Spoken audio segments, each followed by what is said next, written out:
Hi everybody, this is a tutorial for eco dyeing. Let me show you what you will need. I've got a big pot with some water in it, a flatter container with some water in it. I've got a selection of flowers and foliage which I'll go through later. I've got alum, which is aluminium sulfate. I've got watercolor paper. Here it's reasonably thick, I think it's 300 GSM, yeah, and just A4 size. I've got some twine and a spoon, which I put in there. And I've also got this. You need something, what we're going to be doing is like making these little folded over bits with flowers and stuff inside. And then you stack them all together, and you need something sturdy to put on either side for when you're binding it, so you don't rip through your paper because the paper is really wet. So I'm just using these like acrylic block pieces, which you can see here are like cutting plates for like an embossing tool or something like this. And it just happened to be a two-piece set, so it was perfect for this. But I've seen in other tutorials people use like pieces of metal or just anything. If you have something lying around at home, great. If you don't, then this is a good option. So let's talk about the flowers that we're using. But things that make really nice patterns are things with detail that are fine. This one too makes a nice pattern. Flowers that you can either lay straight or take the petals off and sprinkle them around. If you can get leaves with colour in them, that's nice. Things won't stay the colour that they are.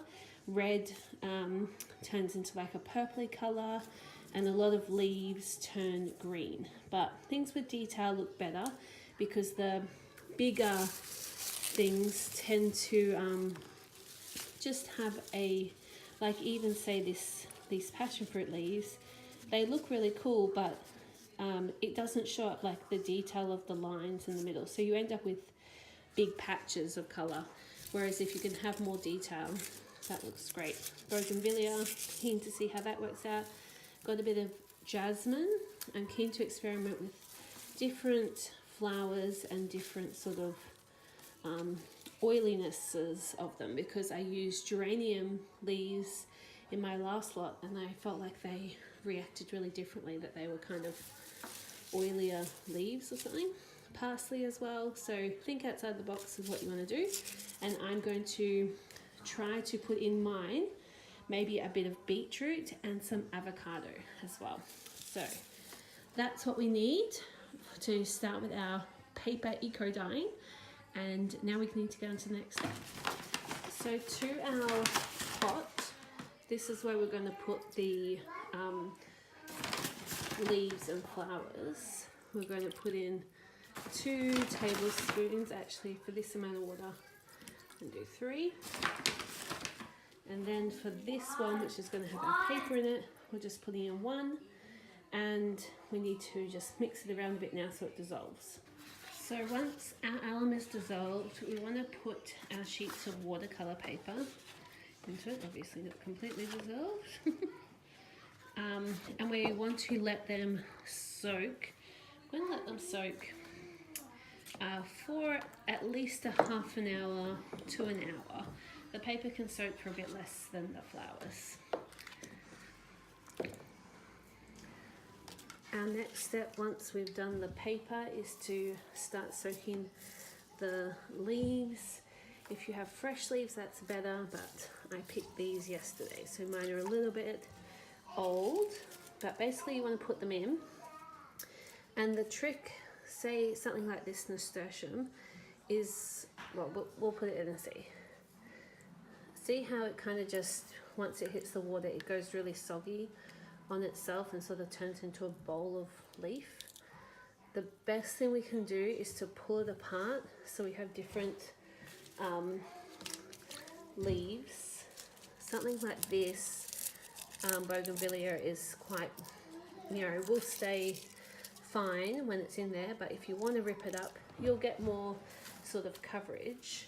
With a flower like a daisy, if you just try to put it in flat like that, so it kind of keeps its flower shape, then that will look really great in the final product too. So just be mindful when you're putting your flowers in, how you put them in to keep their shape, or if you're better off separating them. And yes, it is easier to separate them before you put them into the water rather than when you're taking them out. So we'll just leave those to soak too while we prepare our area for the next step. So the next step is to lay out those towels and put all of your pieces of paper out. You want to take a piece of paper and fold it in half so that you know where your center line is. And then you can take your leaves and flowers and you can lay them down onto the paper. You can see there with that daisy, I am making sure I put it down in such a way that it keeps its daisy shape. Now you'll see in the end that that doesn't really work out. The flower was not very rich in color, but that's okay. You could try that with lots of different flowers and it would be great. You can also see here how I'm making my stack of papers. So I'm putting everything I want to put down, folding it in half. I'm putting a few bits and pieces on top of the pile, and then I'm putting my new folded paper on top. So there I've got beetroot, which you'll see in the end worked out really well. And you can see here I'm just got my big stack of papers and I am putting on a few leaves and whatnot. And then I will put the new piece on top. And then I just keep going with that until I have used up all of my paper and I've got a nice big stack. I'm going to leave you with some music while I do some more of this and then show you the next step.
So once your stack is finished, you want to take those either acrylic blocks or pieces of metal, whatever you have. You want to put one on the bottom, you want to put your stack on top, and then put your second piece on the top, then bind it with your twine. And once you've done that, you want to take your water that your flowers were in, take any flowers and leaves that are left in there out. You want to submerge it. You need it to stay down, so you want to put a weight in and put in the extra water. So I left this in the boiling water for just over 2 hours, and now we're going to cut it and open it up.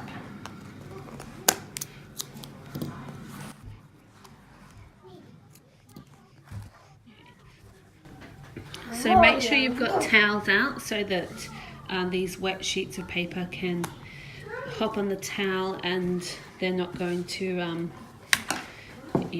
leak all over your table.